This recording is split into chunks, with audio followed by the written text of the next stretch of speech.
From Asia's largest news headquarters, setting the agenda for Bharat.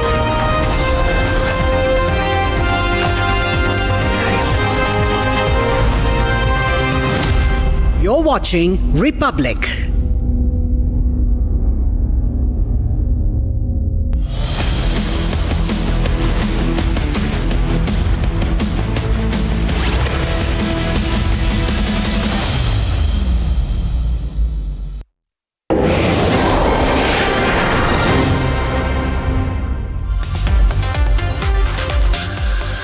Hi there, good evening and welcome to the special broadcast on this Sunday. And looking forward is about stories that look forward to the developments that are going to happen this coming week. Stories that are going to shape up and influence our lives, yours and mine. And this Sunday, I am bringing to you 4 stories which are going to affect India's politics, India's defense preparedness, India's national security, India's politics, of course, in many ways. And so, let me begin. Story number 1. All right, story number 1, which I bring to you this week, is about the election of the BJP president that's been stuck for good 2 years now. It's all set to happen this week. The ruling party has somehow struggled on this one. Despite putting up a brave face, the delay has set tongues wagging on all sorts of things political, from ego tussles to turf wars to that relationship with the ideological mothership, the RSS. Watch tonight to know the names that you should know before that announcement this week. Story number 2 is on the contours of the India-United States trade deal, which is facing a deadline of July 9. The deadline is of the American President Donald Trump, not ours. We are told the deal is lying on his table. When the announcement happens, would determine whether Trump is excited about it or not. Going by Commerce Minister Piyush Goyal's statement, we might not be that excited after all. You shall get all the details in the next 20 minutes. Story number 3 is what the entire nation is looking forward to this week. That of the return of astronaut Shubhanshu Shukla from the International Space Station after spending 14 days up there. It's exciting for sure, though not an easy ride. We shall bring to you the intricacies of the return flight path of Shukla with you tonight. And finally, India has upped its game on defense preparedness, with the Ministry of Defense clearing the decks for acquisitions worth over rupees 1 lakh crores. We look forward to this new nimble-footedness in the backdrop of Operation Sindoor. Are the days of decades of delays finally over? Let's begin with the headlines tonight.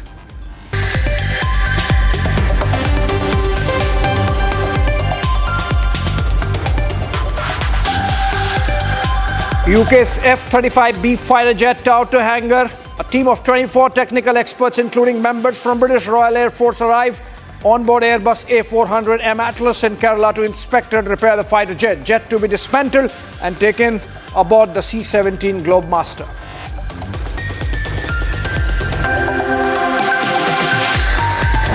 Jamiyat-e-Ulema-e-Hind Chief Arshad Madni moves Delhi High Court against the release of Udaipur Files, the film made on the life of Kanhaiya Lal Taylor, who was hacked to death in 2022. Kanhaiya Lal's family seeks support from Hindu groups.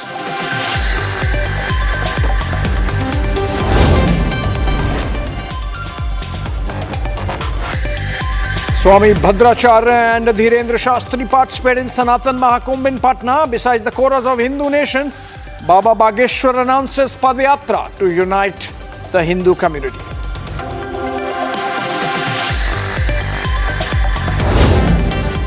ये सब देखते हुए मुझे लगता है पूरा bankrupt हो गया है और ठीक तरह से गारंटी भी नहीं दे रहा है, सड़क भी नहीं बन रहा है, डेवलपमेंट काम भी नहीं हो रहा है, सिर्फ भ्रष्टाचार तो एकदम खूब भ्रष्टाचार हो रहा है। Siddaramaia's aide asks people to choose between guarantees or development while Siddaramaiah goes into damage control mode. The BJP launches sharp attack, says Siddaramaiah government is bankrupt.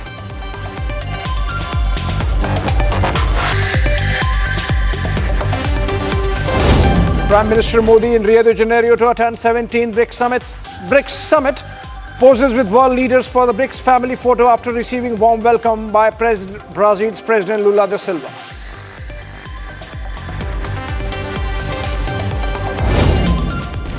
And finally, Union Minister Kiren Rijiju, Arunachal CM Pema Khandu and thousands of devotees attend Dalai Lama's 90th birthday celebrations in Himachal's Dharamsala. China's ambassador to India says the Dalai Lama cannot decide on reincarnation.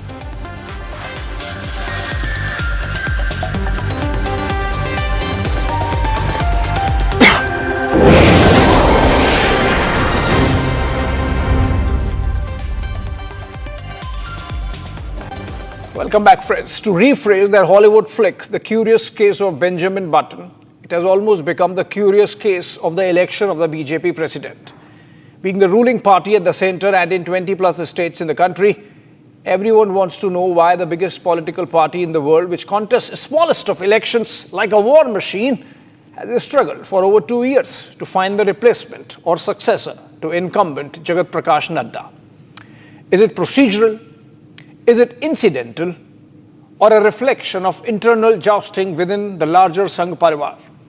Whatever it is, it seems the BJP has finally overcome all the hurdles, and this coming week is likely to see a decision being taken on who the next president of the Bharatiya Janata Party would be.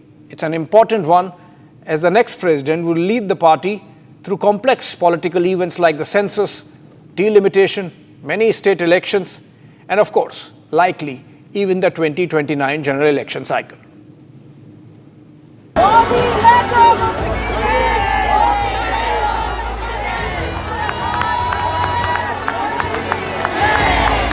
जो party ये कहती हो कि दुनिया की सबसे बड़ी party है, अध्यक्ष महोदय वो अपना राष्ट्रीय अध्यक्ष नहीं चुन पाए अभी तक। इस सामने जितनी पार्टियां हैं उनका राष्ट्रीय अध्यक्ष उन 5 लोगों को ही चुनना है परिवार के। हमें माननीय अध्यक्ष जी करोड़ों सदस्यों में से 12-13 करोड़ सदस्य प्रक्रिया कर चुनना है तो देर लगती है। आपके यहाँ जरा भी देर नहीं लगेगी।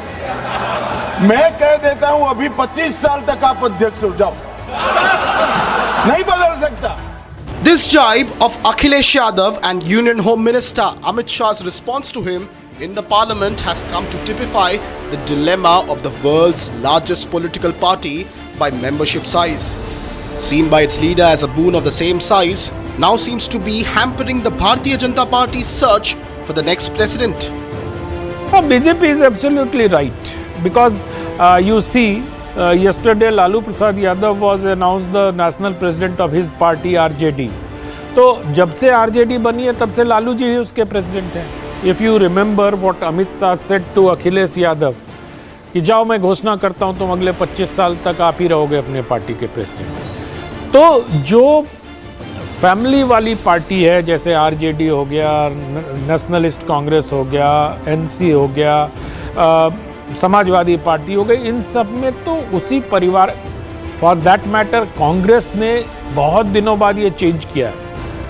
बट अभी recently you have heard that the Congress president is saying कि आला कमान जो कहेगा हम वही करेंगे.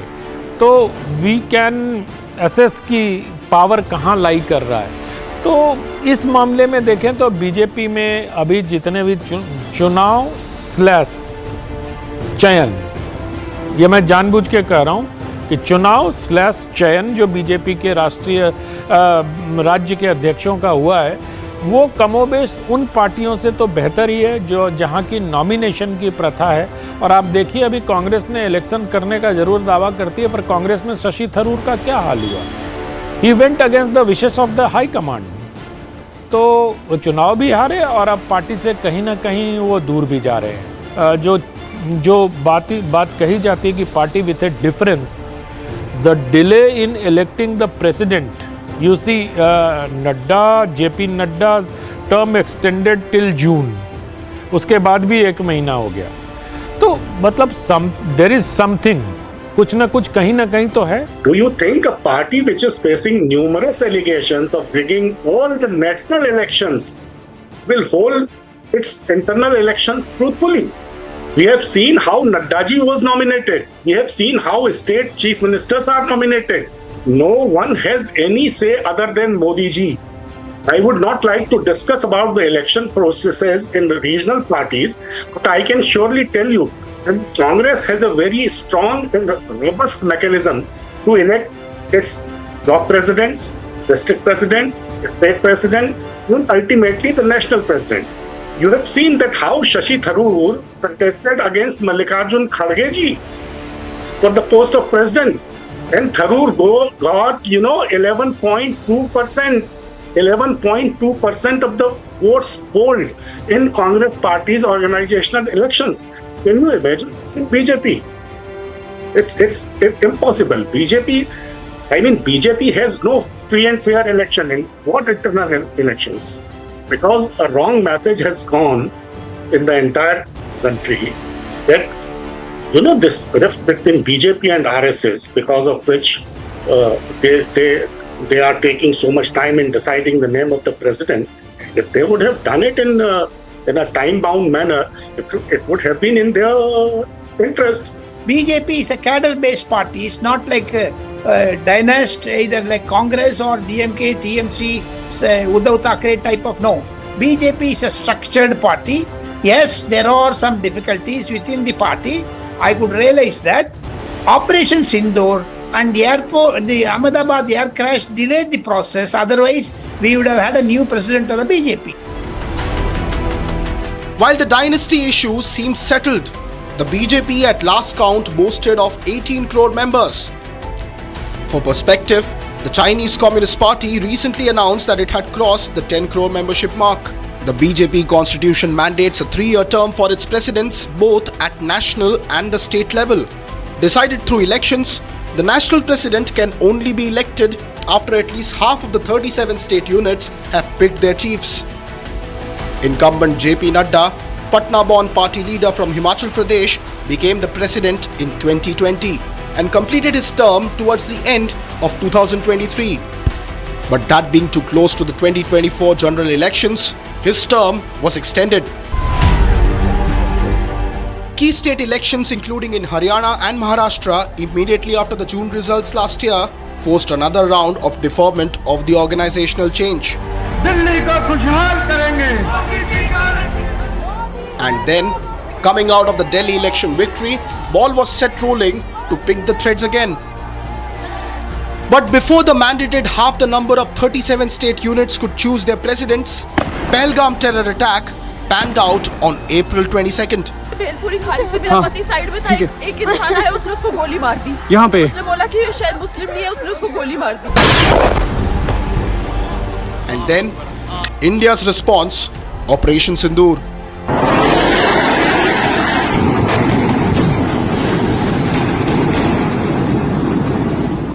The leadership was busy, and it would have been bad optics to hold party elections. Another round of delay ensued. And then again, the Ahmedabad airplane crash happened last month. In which the party also lost its former Gujarat Chief Minister, Vijay Rupani. All the delay was also not procedural. Everyone knows that the decision has been delayed for such a long period because of a very deep-rooted rift between Narendra Bhai and Bhagwat. A deal is being negotiated for many months. RSS wants either a person of its choice as the Prime Minister, else doesn't want to settle for less than BJP President's position to its man. If you minutely analyze the ongoing between BJP and RSS, you will find that actually war-like situation is going on between them since 2015. 1 year after Narendra Bhai Modi became the Prime Minister for the first time. We all have witnessed the scenes of serious squabble before 2024 Lok Sabha elections, when current President Jagat Nadda ji openly announced that BJP now is self-sufficient and does not need any help from RSS at all. So this is the situation. Because of this, it is being delayed. जब बच्चा school में पढ़ता है और जब तक result अच्छा देता रहता है तो माँ बाप उससे कुछ नहीं पूछते हैं, और जब तक मार्क्स अच्छे रहते कुछ नहीं पूछते हैं। लेकिन मार्क्स ज़रा सा कम हो जाता है ना, तो माँ बाप अपना उसके चारों तरफ से शुरू कर देते हैं, बेटे 8 बजे पढ़ना शुरू कर दो, 6 बजे पढ़ना शुरू, मतलब you can understand what I am saying. So when the seats got down from 303 to 240, तो संगठन जो है वो उन्होंने बच्चे की चिंता करनी आरंभ कर दी। How can you expect me to answer a question which is rumored to be? If it is not possible for me to react on rumors, but RSS और BJP के बीच में टग ऑफ वॉर न भी हो, मैंने जैसा कहा ना कि किसी एक व्यक्ति के नाम पर सहमति न बनाने में, जाहिर सी बात है कि राष्ट्रीय स्वयंसेवक संघ के व्यक्ति चाह रहे होंगे कि जो थोड़े बोल्ड फैसले ले सकें, जो थोड़ी उनकी विचारधारा से ज़्यादा अलाइंड हों, उनको रखें। उधर दूसरा भारतीय जनता पार्टी का जो नेतृत्व होगा वो ये सोच रहे होंगे कि जो जैसे नड्डा जी चला रहे थे वैसा ही एक प्रेसिडेंट चाहिए कि हम जो कहें वो प्रेसिडेंट किसी न किसी तरह के उसी को हमारे ब्लूप्रिंट पर काम करे। But after all the intended and the unintended delays, last week the BJP seemed organizationally ready to pick the successor of JP Nadda. All the states with the exception of Gujarat and Uttar Pradesh have completed the process of electing their respective presidents. Almost all the states have elected the chief of the states. Gujarat and Uttar Pradesh are very trickish states where they have to fight Akhilesh Yadav, whereas in Gujarat they have to have a very strong leadership after Mr. C.R. Patil. Therefore, it's going to be a surprise. Two of the central ministers, namely Bhupendra Yadav and Dharmendra Pradhan, is the front runners. But in the politics of Narendra Modi style of politics, nobody can say anything forcefully. मुझे लगता है कि कोई ऐसी महिला भी हो सकती है who is from the central India and also the OBC, also from the OBC. तो प्रिडिक्शन किया जा सकता है, ये कहना मुश्किल है इस सरकार में। इस सरकार में हम इतना ज़रूर अंदाज़ा लगा सकते हैं कि क्या होने वाला है। So here are the names under consideration. The former two-term Haryana Chief Minister comes with tremendous experience, both in government and the party. His association with the RSS goes back decades and has worked with Prime Minister Modi during their Sangh Pracharak days. While sprightly in his walk and holding multiple ministries, Khattar at 71 might hit the age bar, given the intense travel the role entails. Pradhan from Odisha could fit the bill rather too perfectly. Young and fit, his old connect with the Sangh through ABVP and his stewardship of the youth BJP keeps him in good stead. Might make the cut, except for if the BJP decides on more national connect. The young lawyer from Rajasthan has had a speedy journey rising through the ranks of the party. Trusted by Home Minister Amit Shah, Yadav has delivered on key assignments as General Secretary, but could be considered too young as a BJP president. Sources say that Bhumihar leader from Uttar Pradesh might be a surprise choice. Affable and grounded, Sinha has been the face of the Modi government in Jammu and Kashmir during and after the difficult period of abrogation of Article 370. Seen as close to both Prime Minister Modi and Home Minister Amit Shah, Sinha is known to be a no-nonsense administrator and equally liked by the RSS. India's first full-time woman finance minister has delivered 7 budgets on the trot. She brings with her BJP's attempt to connect with the South before the crucial Tamil Nadu elections earlier next year. The party might also see in Sitharaman a plunging of gap of not having had a woman president. Nirmala Sitharaman has a bigger role. She has to bring the economy to the 3rd position in the world. She has already done it. For the last 8 years, she has been presenting the budget. Now, in 2026, she will be presenting the budget, and her slot is different. In 27, you would know. That's what I presume. Like Vice President of India type of things, not the BJP president. Then there is G. Kishan Reddy. The Telangana leader now comes with a decade-long experience at the centre, having been a Minister of State in the Home Ministry and now a full cabinet minister. Reddy has organizational experience as Telangana State President and the head of the BJYM like Pradhan. But for the southern constituency, it might be too early for him. The former Madhya Pradesh Chief Minister ticks all the boxes to a level where he might be seen as too independent once he occupies the top chair. Chauhan's tremendous grassroots connect, his affability, his strong approval with the RSS makes him a favourite, but for the most ambition part. As Prime Minister Modi returns from his 5-nation Global South tour on Wednesday, stage is set for the BJP's ruling to get the fix on the long-due organizational churn. The RSS leadership led by its chief Mohan Bhagwat happens to be in Delhi for its 3-day annual conclave and would be available for informal consultations as soon as the Prime Minister returns. We should know in the next couple of days. Moving on, what happens when you put MAGA, Make America Great Again, and MIGA, Make India Great Again together? Does it result in mega trade deal for two strategic allies? That is the question perhaps being asked in the Oval Office tonight, or even being pondered on the Raisina Hill. President Trump's self-imposed July 9th deadline for the tariff pause is approaching, and while the assertiveness in his voice from 4 months ago is slowly being taxed by his own misadventures, a trade deal with India is perhaps his best chance of saving face. India, meanwhile, is cautious and pragmatic. Piyush Goyal assures a deal only based on national interest. But can MAGA and MIGA find common ground, especially after Trump's problematic stance since Operation Sindoor? Here is the scoop on the talk at the high table. If they charge us, we charge them. Tariffs, and there's a tariff on. No, tariffs. Tariffs, oh. So tariffs. Tariffs. You pay a tariff. Trump tariffs. A tariff. Side of tariffs, but tariffs and tariff on the tariffs. The tariffs. It's been close to 90 days since President Donald Trump has been going on about his tariffs like a broken record. 46%, we're charging them 24%. India, very, very tough. Very, very tough. It doesn't accept anybody in. I think India is going to do that, and if they do that, we're going to have a deal for much less tariff. India charges us auto tariffs higher than 100%. It's very hard to sell into India because they have trade barriers, very strong tariffs. I mean, India, as an example, is one of the highest tariffs in the world.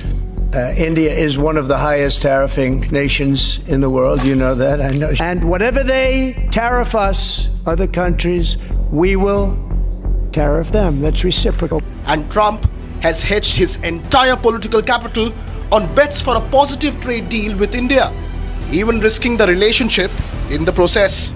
If you're going to go fighting each other, we're not doing any trade deal. No, you have to do a trade deal.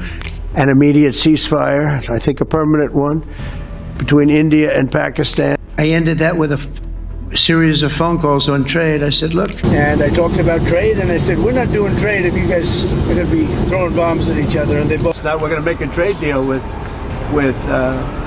Modi of India. And we helped also with trade. I said, come on, we're going to do a lot of trade with you guys. I ended that with a series of phone calls on trade. I said, look, if you stop it, we're doing trade. If you don't stop it, we're not going to do any trade. And we said, we can't trade with people that are shooting at each other. And the ceasefire was something which was negotiated between the DGMOs of the two countries. So I will leave it at that. In 3 days' time, Trump's deadline is approaching, and even he seems unsure of his initial plan. So we have a couple of other deals, but my inclination is to send a letter out and saying what tariff they're going to be paying. It's just much easier. We have, far more than 170 countries. And how many deals can you make? And yet, the biggest deal of the season that Trump can hope to crack to perhaps save face is with India. But can the two meet the deadline? Is it going as per the plan that both Trump and Modi can agree on? Here's some of our favorites. that was decided between the Prime Minister Modi and President Trump was a very, very wide-ranging agenda and very ambitious agenda. And I think both countries are working to achieve that agenda. And the first part of it, of course, is the free trade agreement that the two countries have been negotiating. There, I think, is an endeavor to conclude it before the 9th of July. Our own interim trade deal, not a final trade deal. So you will have two tranches of deal, one which the government is trying to close now, and then there'll be a second version which hopefully will end up being closed by end of the year. The current trade deal encompasses almost 6,000 items, and the focus is to bring in tariffs down between the two countries. As for our understanding goes, there will be a minimum tariff of 10%, which is reciprocal. And on the steel and aluminum could be a little higher, but that is still being sorted out. And it could be announced, just like yesterday, the deal with Vietnam was announced. It could happen today or could happen Monday, but our estimate is it's going to happen before July 9th, which is the last date where you had the reprieve of 90 days since April itself. While experts may believe that July 9th deadline means something, India's tough negotiator and Minister of Commerce Piyush Goyal says the deadline is immaterial. Bharat अपने शर्तों पर चर्चा करता है, अलग अलग देशों के साथ चर्चा चल रही है, यूरोपियन यूनियन हो, न्यूजीलैंड हो, ओमान हो, यूएसए हो, चिली हो, पेरू हो, कई देशों के साथ एग्रीमेंट की बात चल रही है। National interest will always be supreme. वो ध्यान में रखते हुए अच्छा अगर डील बनती है तो भारत तो विकसित देशों के साथ डील करने के लिए कभी भी तैयार है। The US, however, is quite keen on sealing a deal with India. Indian exports too concur that conditions can turn favorable for us, given the larger geopolitical context. In February, between the Prime Minister Modi and President Trump, had a vision of basically $500 billion trade between the two countries by 2030. By lowering the tariff, it does multiple impact between the two countries. One, it kind of accelerates movement of more goods coming out of India and more goods coming out of US into India. But more important is it makes it also cheaper for the local consumer in India on US goods because the tariffs have come down. And the third factor, which is very critical, is that when you look at Vietnam having a minimum tariff of 20%, China at the moment at 46%, and India is at 10%, it makes India's production of goods much more competitive. It encourages US companies to look at India as a secure supply chain as they look at alternative China and Vietnam. I'm sure any deal that would accrue would spur far more trade between India and the US, but also make our own industry more competitive in many senses. Make prices cheaper also for some products that are very essential to our economy and that of the US. So it would be a very positive deal. And if President Trump is talking about it in positive terms, you also heard our finance minister, she's also spoken about it. Right. And I think we will have a great deal coming through very shortly with the United States. But what can this new deal bring for India? Experts look forward to three key sectors: precious gems, pharmaceuticals, and electronics. Well, we'll have to get into details, but what we are saying is one of the biggest export sector of India is basically gem and jewelry. And when you look at the last number we saw, that those exports are up almost 18% between the two countries, and that was with 10% tariff. So we expect that to go up because that's going to impact the Chinese export. It's going to impact the Vietnam export. So India has an advantage from that perspective, especially India's taken the lead in lab-grown diamonds and building some world-class jewelry. So we see that going up. Definitely pharma is important for the US market. Almost 40% of prescription drugs in the US today come out of pharma. That should go up also, especially with the new bill coming in, where you'll see Medicaid being cut down. US hospitals and consumers will look for alternative, and India becomes alternate from that perspective. Certainly July 9th is, this agreement is very crucial, critical to Indian industry, especially from an exports perspective. And I speak on behalf of the electronics and technology sector in India. There it's very, very important because we just started assembly and export of large-scale electronics, mobile phones being the most well-known, but we are also now doing that for IT hardware, and hopefully we will follow this up with home appliances like air conditioners and washing machines, etc. So we were looking forward to being able to export a lot to the American markets. The second point I'd say is that every business likes certainty, and obviously with Mr. Trump being there, uncertainty is the mantra. So the sooner we settle this, the better we will all be. In many ways, India was preparing for Trump's tariff war with cuts in luxury cars, EVs and motorcycle segment in the 2025 budget presented in February this year. However, it's not all rainbows and unicorns for the US-India trade deal. Rogue warmongering elements in the US Senate have propped up a new challenge, a new 500% tariff threat against nations buying oil from China. If you keep buying cheap Russian oil to fuel Putin's war machine, there will be a 500% tariff on all of your products coming into the United States. Well, Senator Lindsey Graham basically is trying to float a bill which basically penalizes countries buying goods from Russia. And that penalization is almost 500% tariff. But you have to understand, nations are sovereign nations. They have a right to purchase from other countries where they think it deems their interest. So I think this bill is punitive, and that's going to if it goes through and it's implemented, it will have an impact not only just in India but other countries also. So I think my thinking is that in the Senate, sane voices will come in and make sure that there are much more bigger geopolitical partnerships such as India, rather than trying to go after buying goods from Russia and penalizing those countries. India at the moment isn't concerned. Any development, but which is happening in the U.S. Congress is of interest to us if it impacts our interest or could impact our interest. So we have been in touch with Senator Graham.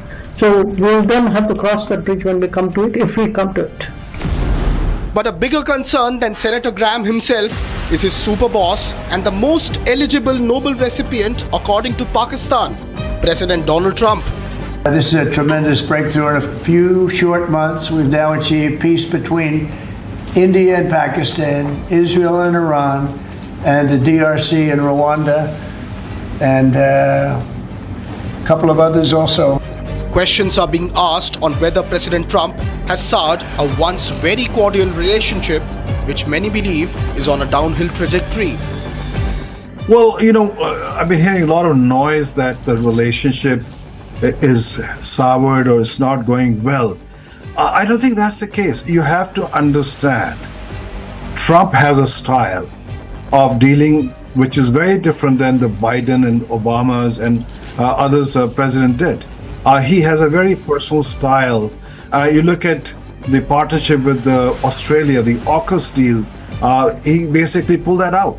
You look at the way he is working with Japan, basically putting tariffs on Japan. You look at Canada, the closest ally, he has treated them. So I don't think we should react to some of the statements being put in by President Trump. Well, first of all, I would not characterize the relationship as downhill. I think the India-US relationship is a very comprehensive and multifaceted one. And over the last couple of decades, this has, I think, attained a level of depth that would have no other way but to move forward. all eyes are now on 9th of July. The only one question that remains, will India and the United States reach a mega interim trade deal? America और भारत साथ मिलकर काम करते हैं, यानी मागा plus मीगा, तब बन जाता है mega partnership for prosperity.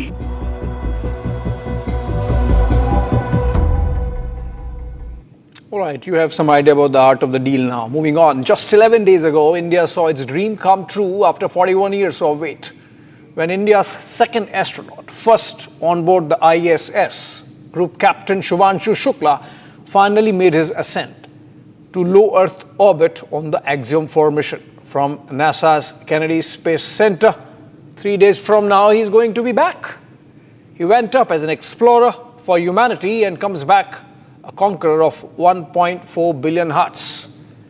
But the journey has only begun for Shubhanshu's spaceflight endeavors and India's Gaganyan mission. Here is more to what Shubhanshu's next adventure is. A re-entry to the Earth's atmosphere looks like. Indian Space Research Organization, AX-4 pilot Shubhanshu Shukla. Namaste. I'm Group Captain Shubhanshu Shukla.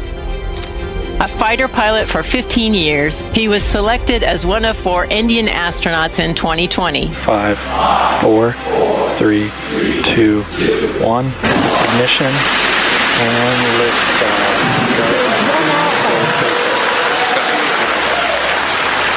For 3 nations, a new chapter in space takes flight. Godspeed, AX-4. T+30 seconds into flight with the Axiom 4 crew on board Dragon, headed to the International Space Station. Waiting to hear call-outs from the Falcon 9 engineering team. आज मातृभूमि से, नमस्कार, भारत भूमि से सबसे दूर है, लेकिन भारतवासियों के दिलों के सबसे करीब है. 5 meters. The wait of 41 years is over. 1 meter. 2 station. 2 meters shot. Dragon contact and soft capture complete. Dragon Grace and the Axiom Mission 4 crew have arrived to the International Space Station at 5:31 a.m. Central Time. Tiranga is on the ISS. The moment that we can just clap, we have to make it. What a moment! The stop talking. Bharat Mata ki one day. And an Indian is onboarded for the first time in history. ये जो तिरंगा आप मेरे पीछे देख रहे हैं, ये यहाँ नहीं था. आज कल के पहले जब मैं यहाँ पे आया हूँ, तब हमने ये यहाँ पे पहली बार लगाया है. तो ये बहुत भावुक करता है मुझे और बहुत अच्छा लगता है देख के कि भारत आज इंटरनेशनल स्पेस स्टेशन पहुँच चुका है. But the journey has just begun. आप तो मुझे भली भांति जानते हैं, जब भी किसी से बात होती है तो मैं होमवर्क जरूर देता हूं. हमें मिशन गगनयान को आगे बढ़ाना है. हमें अपना खुद का स्पेस स्टेशन बनाना है और चंद्रमा पर भारतीय एस्ट्रोनॉट की लैंडिंग भी करानी है. इन सारे मिशंस में आपके अनुभव बहुत काम आने वाले हैं. Group Captain Shubhanshu Shukla is all set to return back to Earth later this week, either on July 9th or 10th, after successfully completing his 14 days of orbiting the Earth on board the ISS. बहुत नया experience है ये और कहीं ना कहीं बहुत सारी चीज़ें ऐसी हो रही हैं जो दर्शाती हैं कि मैं और मेरे जैसे बहुत सारे लोग हमारे देश में और हमारा भारत किस दिशा में जा रहा है. ये जो मेरी यात्रा है, ये पृथ्वी से ऑर्बिट की 400 किलोमीटर तक की जो छोटी सी यात्रा है, ये सिर्फ मेरी नहीं है. मुझे लगता है कहीं ना कहीं हमारे देश की भी यात्रा है. The past week has been quite eventful for Group Captain Shukla, with a series of cutting-edge experiments ranging from advancing space science and human health. from studying muscle degradation in microgravity to working on cancer research and behavior of tumor cells in microgravity. Shubhanshu has engaged in scientific experiments for the greater good of humanity. But the journey isn't over yet. Shubhanshu in the next 2 days will undergo a very different experience than his launch sequence he experienced a little over 10 days ago. Satellite is entering with what angle and the orientation of the two antennas. That's about the physical thing. When the atmosphere, ionosphere creates a disruption of the electromagnetic waves, there will be bending of the rays.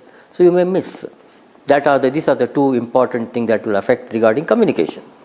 Well, line of sight is the communication. If you have a line of sight between two transmitter and receiver, no problem. But you may have some reorientation at this one part of the system itself. Atmosphere may create. So heavy rain, there will be another. That's a different problem. As the SpaceX Dragon capsule named Grace prepares for re-entry, Shukla and his crewmates will face intense physical and environmental challenges. Strapped into their seats, they'll experience high G-forces as the capsule plunges through Earth's atmosphere at speeds exceeding 27,000 kilometers per hour. When they come back in the Dragon capsule back into the Earth, there will be stress, physical, mental and psychological stress on the astronauts. Therefore, whenever it enters, please imagine that a body is entering from no gravity to gravity, and the body experiences enormous amount of pressure. And when it enters into the atmosphere, there will be what is called as thermal shocks, which get translated into the human astronauts who are sitting inside the capsule. They will experience enormous amount of stress. The re-entry process of Axiom 4 is a meticulously orchestrated sequence. The Dragon capsule will undock from the International Space Station's Harmony module and perform a deorbit burn to slow its speed, allowing Earth's gravity to pull it back. As it re-enters the atmosphere, friction will create a plasma sheath. The spacecraft's heat shield will endure temperatures up to 2700 degrees Celsius, protecting the crew from the fiery descent, even temporarily cutting off communication with ground control. Even though so many redundancies and connectivities are established, it's always possible that the visibility, what we call it as the visibility of the Dragon module, when it enters into the Earth, it might get cut off. Even then, there is no issue, because it is the capsule will be in auto mode. Of course, it depends upon the situation when the communication is going to be lost. At about 20 meters above the Pacific Ocean, drag parachutes will deploy, followed by main parachutes, ensuring a soft splashdown off the coast of California, expected either on July 9th or 10th. Upon splashdown, recovery teams from SpaceX and NASA will swiftly retrieve the Dragon capsule and assist Shukla and his crewmates. The 2-week journey to space, while shorter, still takes a toll on the body. आपके प्यार और आशीर्वाद से सुरक्षित मैं international space station पे पहुंच चुका हूं, और बहुत आसान दिख रहा है यहाँ खड़े होना, लेकिन थोड़ा सा मुश्किल है, थोड़ा सा सर भारी है, थोड़ी तकलीफ हो रही है, लेकिन ये सब बहुत छोटी चीज़ें हैं और कुछ ही दिनों में हम इसके यूज्ड टू हो जाएंगे। मैं बहुत उत्साहित हूँ और मैं अपने शोल्डर पे अपना तिरंगा जो मैं लेके चल रहा हूँ, मैं मानता हूँ कि आप सब मेरे साथ हैं, तो मैं ये भी समझ लेता हूँ कि आप सब भी मेरे साथ उत्साहित हैं, और मुझे लगता है कि अगले 14 दिन बहुत ही एक्साइटिंग जाने वाले हैं। When the astronauts go to ISS, they are completely exposed to sun radiation, which would definitely affect the body of the human beings. In microgravity, there is a possibility of mass loss, and also it has been reported that way. There is possibility of mass loss, that is, the body will lose its mass and the bone will lose its calcium and it become brittle. This is the second issue. Third health issue is the retina, the eyes, which are really important, would really get affected because of the microgravity. After splashdown, the astronauts will undergo immediate medical evaluations to assess their health after 2 weeks of stay in microgravity, focusing on muscle and bone density, cardiovascular function, and neurological responses. Shubhanshu Shukla, even when he is in ISS, he is being continuously monitored for all vital parameters. As soon as the splashdown happens, first thing will be to make them comfortable with respect to stretching of the legs, hands, etc. Because they would be like like a child. They would not be able to stand because they have come from zero gravity to gravity situation. They will not be able to stand. They will need help in terms of like a child. They would need help in terms of standing, walking, and then once that happens, initial checks of all the vital parameters happens. Initial, they are given the first aid in terms of the energy requirements, in terms of the oxygen requirement, in terms of the fluids requirement, etc. Then they will be subjected to the complete health check in terms of physical, mental, psychological conditions, where every part of the human body, every vital part will be thoroughly checked. Shukla will then be transported to a NASA facility for further debriefing and rehabilitation to readjust to Earth's gravity. Subsequently, Shukla is expected to receive a hero's welcome in India, with his family waiting for him with bated breath.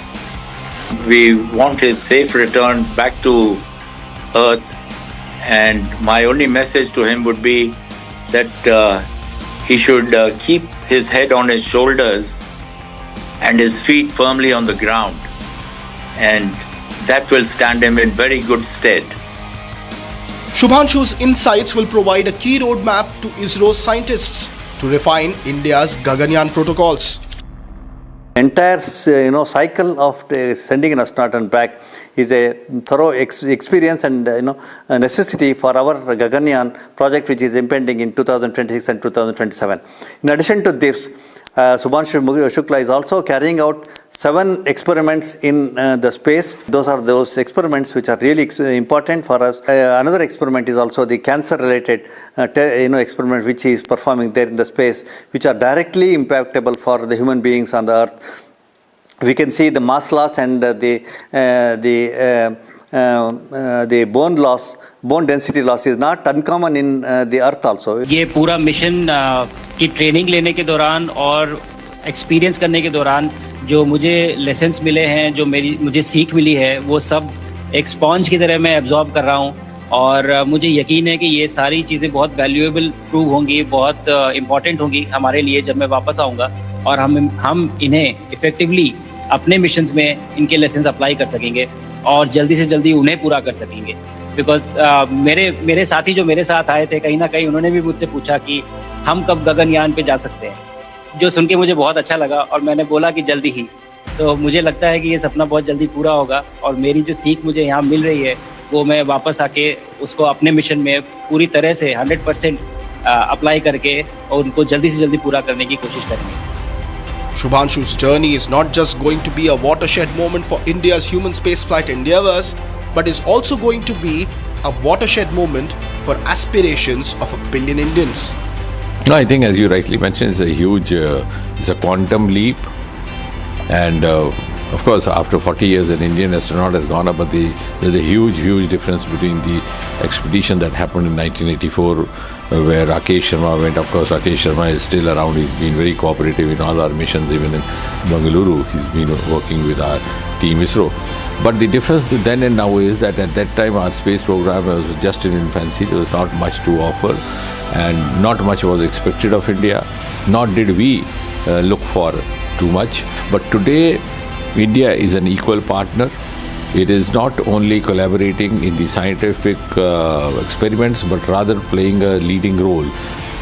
Now, a different countdown has begun. One of homecoming, as India's star is set to return from the expanse of space back to the warm cradle of Mother Earth. And we wish Group Captain Shubhanshu Shukla and the crew of Axiom 4 a safe and a soft splashdown.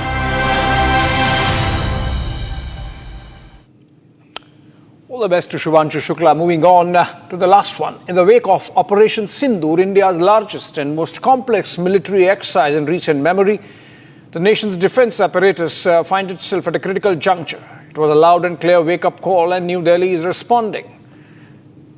The government issued instructions that defense equipment worth rupees 1 lakh crore and more needs to be bought. But it's just not about numbers. It's about India's defense posture going forward. Take a look.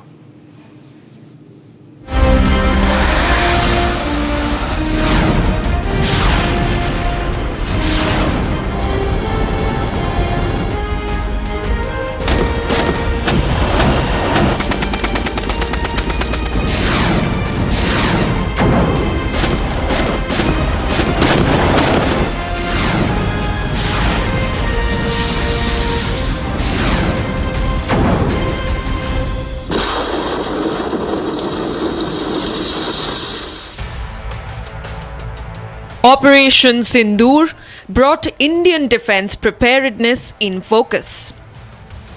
The need and significance for Atmanirbharta in defense was felt like never before.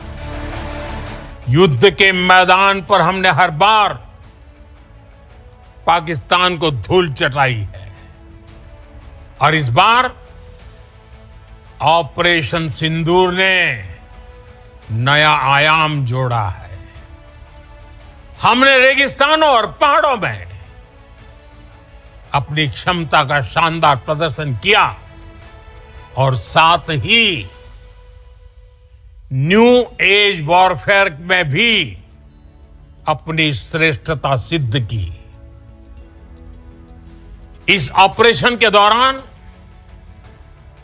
हमारे made in India हथियारों की प्रामाणिकता सिद्ध हुई।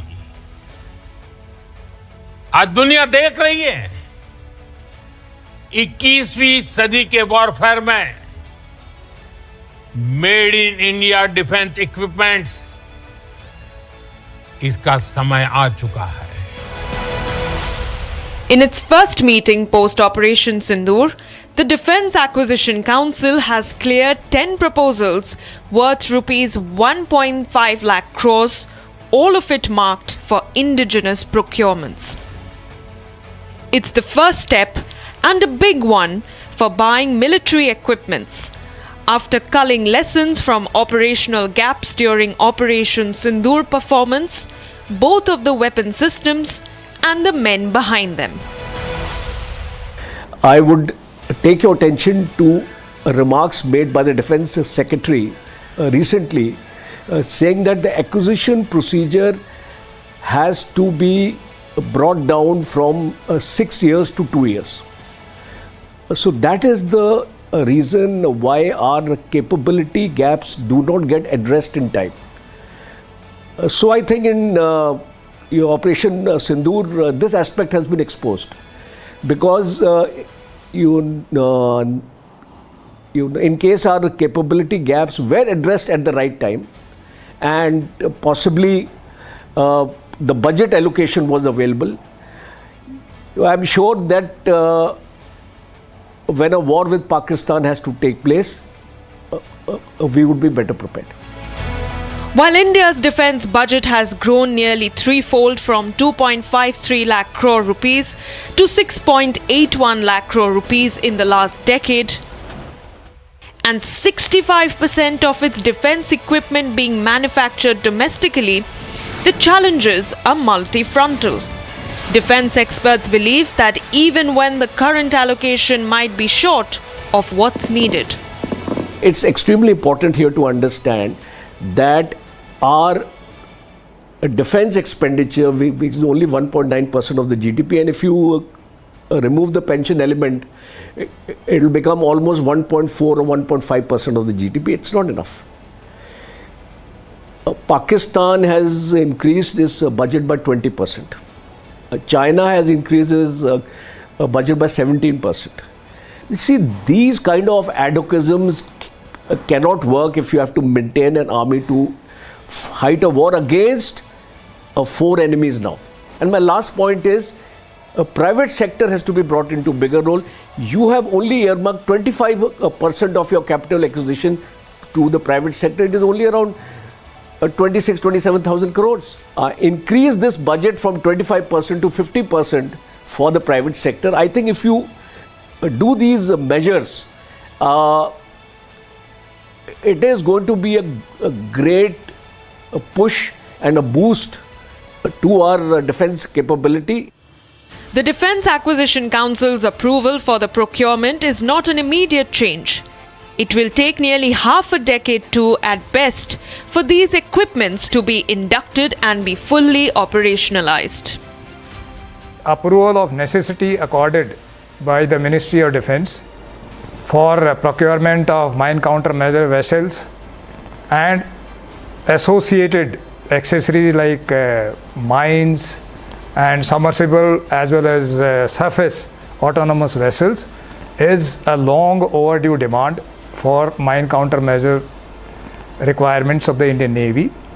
It is almost 20 years old demand. It meets that requirement, but it will take another 7 to 8 years before these platforms will become operational. Not just that, India is also planning for a supersonic upgrade. The Indian Air Force is reportedly eyeing to procure Israeli Air LoRa missile, which is an advanced air-launched ballistic missile. Basically, LoRa, without exposing our platforms to any threat, gives us the capability to precisely strike and deeply strike hardened targets, runways or command and control centers or their radars.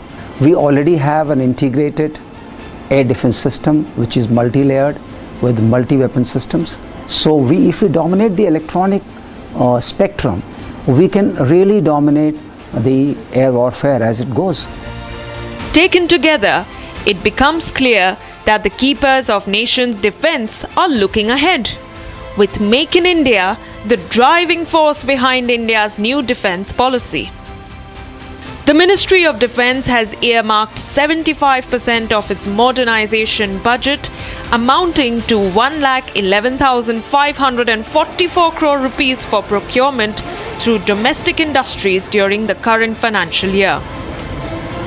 मैं आपकी मौजूदगी में यह विश्वास देश की जनता को दिलाना चाहता हूं कि वह दिन जल्द आएगा जब देश की रक्षा जरूरतों का 90% सामान मेड इन इंडिया होगा. 3 years after this promise, 65% of India's defense equipment is now manufactured domestically.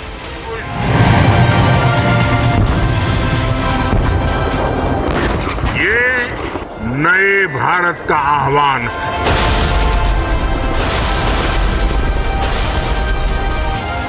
The aim is to achieve 50,000 crore rupees in defense exports by 2029. This is the first move in the direction of taking a hard look at India's war machine after Operation Sindoor. The government is looking forward, both at increasing the defense exports and to produce domestically.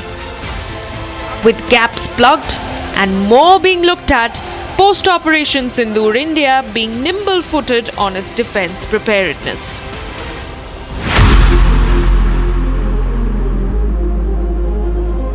हमारी सेना का नुकसान करने की थी तैयारी. हमने उनसे सीने पर चढ़कर दिखा दिया कि हमारे वीरों की कैसी है तैयारी. वाह वाह.